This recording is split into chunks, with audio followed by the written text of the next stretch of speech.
ድጓ ማለት ስያሜው በሶስት አይነት ነው የሚተረጉሙት አባቶቻችን። አንዱ ደጓ የሚል ነገር ያለ ደጓ ያለችበት መጨረሻው ላይ እና ይሄ ደጓ ማለት በትግራይ ልሳን በልሳነ ትግራይ ያው እንግዲህ ታክሱ ከትግራይ አካባቢ ስለነበረ ቅዱስ ያሬድ መዝሙረ ሐዘን ማለት ነው። ይሄ ሲቀየር ደጓ የሚለው መዝሙረ ሐዘን ማለትም ደግሞ የሐዘን መዝሙር ወይም የሐዘን ዜማ ዝቅሶ እንደማለት ነው።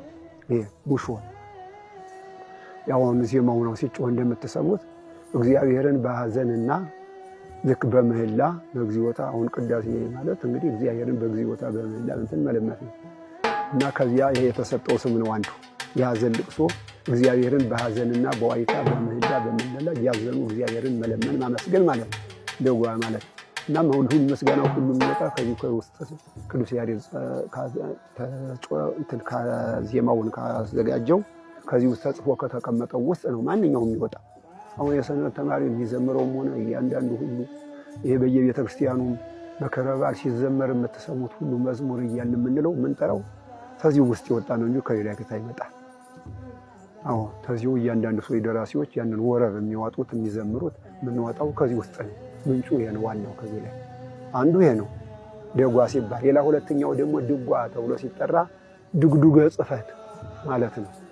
ደግደገ ማለት ከሳ ቀጠነ ማለት ነው ለግስ ግሱ እና ከዚህ ድግዱግ ማለት የከሳ የቀጠነ ማለት ነው።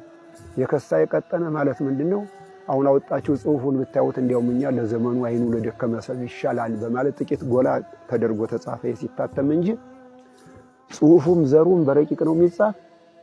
ደግሞ ከዘሩ በበለጠ ደግሞ ምልክቱ ያ የምንጮህበት ማለት ነው። እያየን ያች ማለማል ያለችቱ ነገር ጠቋሚዋ የዜማውን ድምጽ የምትጠቁመው ነገር ያቺ ደግሞ በበለጠ ረቂቅ ሆና ነው የምትጻፍ እና ስለዚህ ይሄ አይን የሚያደክም የሚያፈዝ ጽፈቱ በጣም የረቀቀ የቀጠነ ማለት ነው።